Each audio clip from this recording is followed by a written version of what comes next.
Selamat datang. Anda baru saja mengirimkan kami bab 14 dari buku Innovationish yang judulnya Menjadi Metakognitif. Jujur ya, waktu pertama kali baca judulnya, saya langsung mikir, wah ini pasti berat dan teoretis banget. Haha, wajar sekali. Istilah metakognisi itu emang kedengarannya kayak sesuatu dari buku teks psikologi yang, berdebu gitu. Betul kan? Tapi, tenang, tujuan kita hari ini justru membongkar konsep ini dan membuatnya membumi.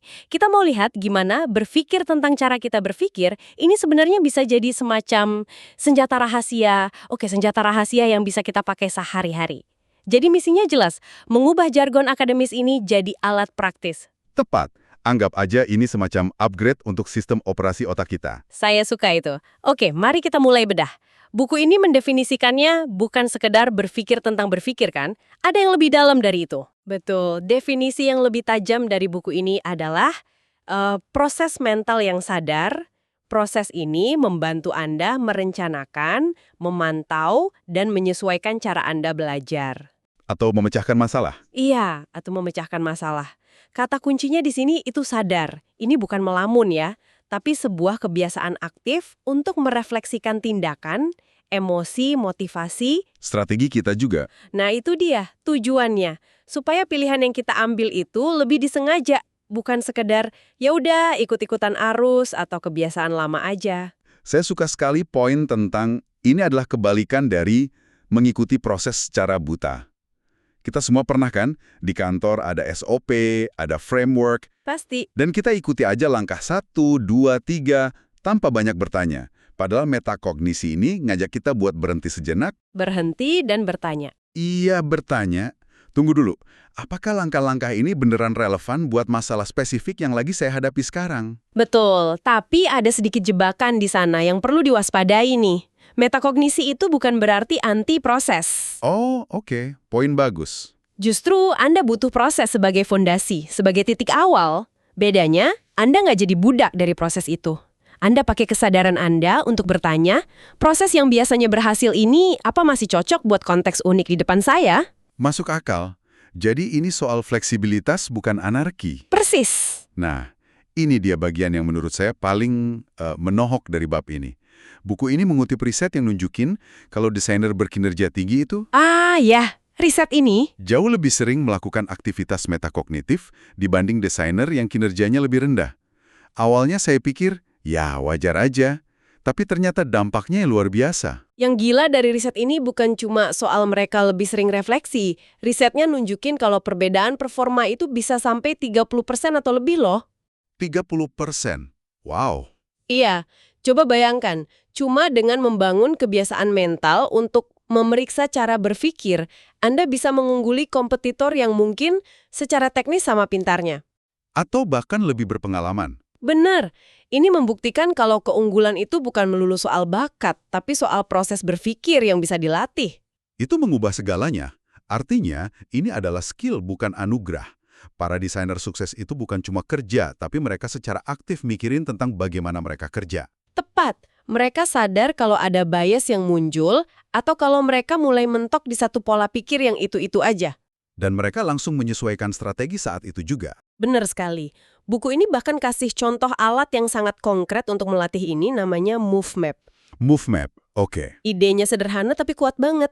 Ini semacam jurnal singkat yang maksa Anda jawab beberapa pertanyaan metakognitif setelah selesai satu tugas. Oke, ini menarik. Daripada cuma disebut lalu ditinggal, bisa kita bedah sedikit.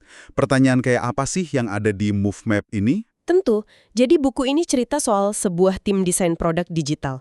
Mereka ini buntu selama 2 minggu. Idenya nggak berkembang. 2 minggu itu lama. Lama banget.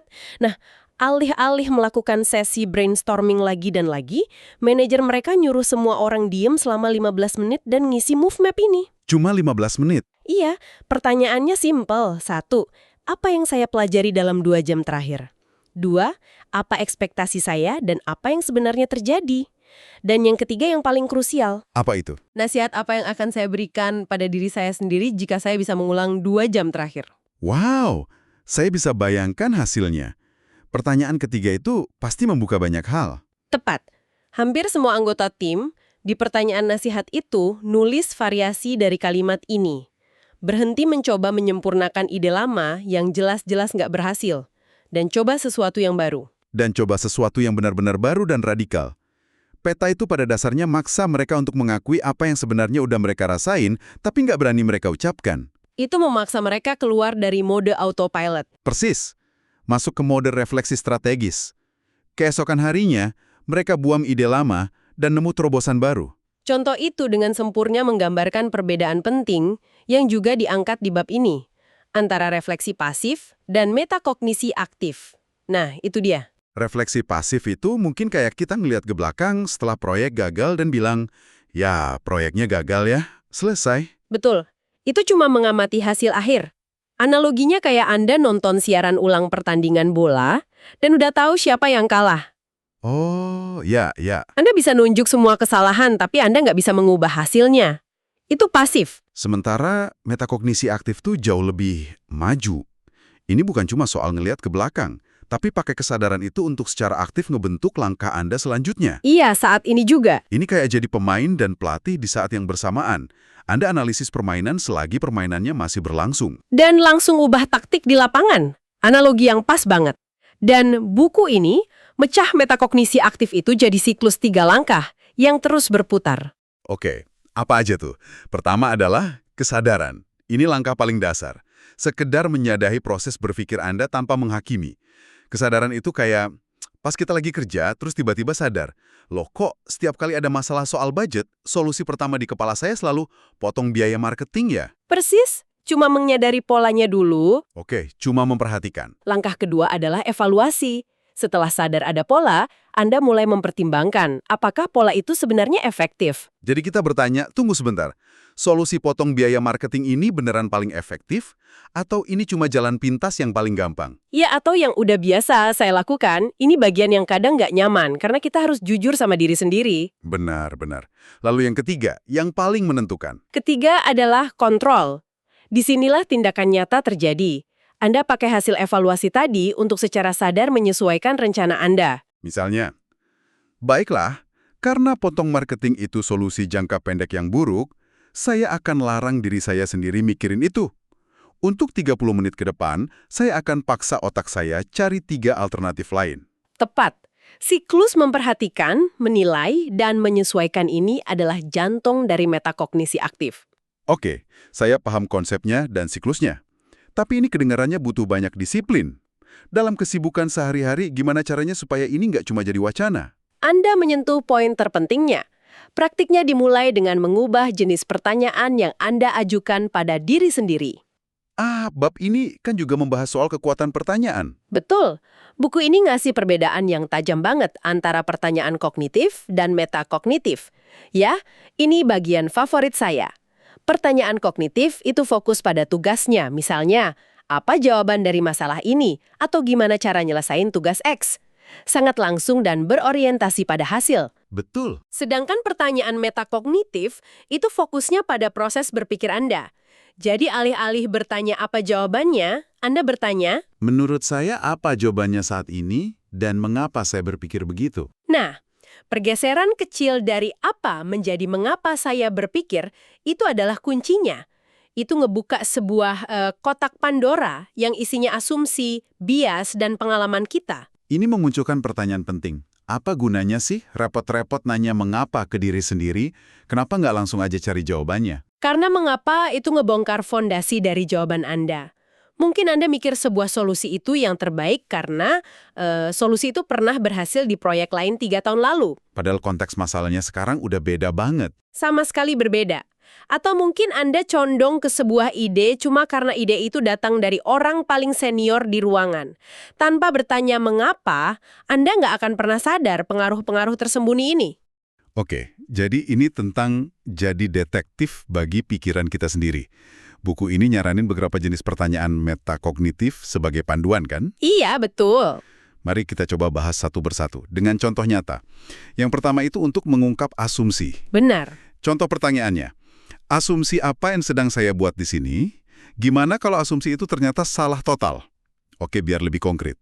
Misalnya saya lagi ngerjain proposal buat klien. Saya mungkin punya asumsi tersembunyi kalau klien pasti maunya yang paling murah dan cepat.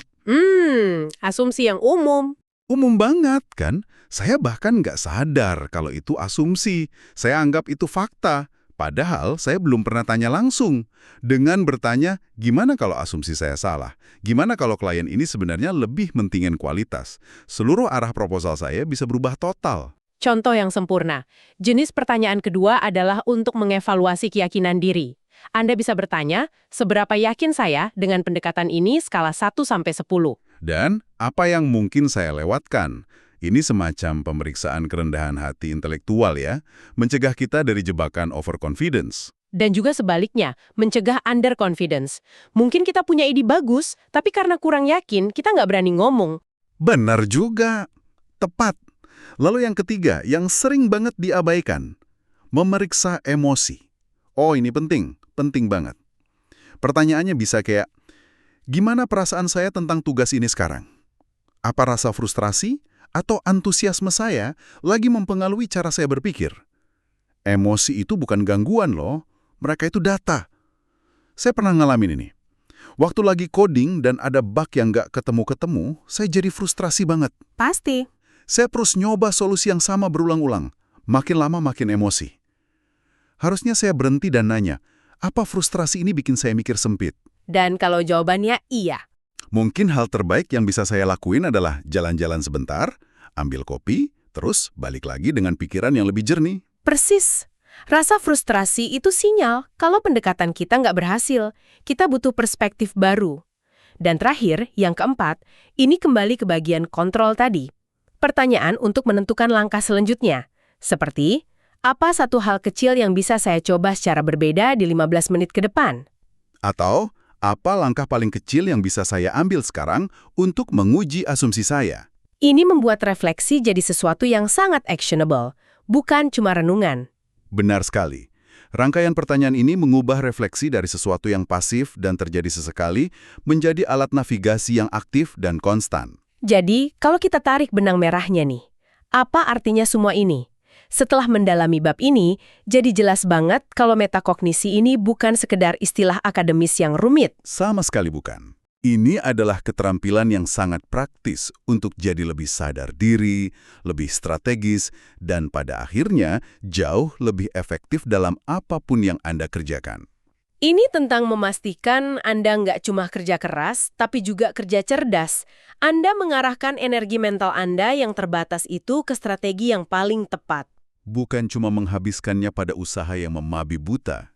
Ibaratnya Anda nggak cuma mendayung sekuat tenaga, tapi Anda juga rutin ngangkat kepala buat mastiin perahu Anda masih mengarah ke tujuan yang benar. Dan dengan melatih diri Anda buat ngajuin pertanyaan-pertanyaan ini secara teratur, baik lewat alat kayak Move Map atau sekedar jeda 2 menit di antara meeting, Anda pada dasarnya sedang membangun otot mental untuk inovasi.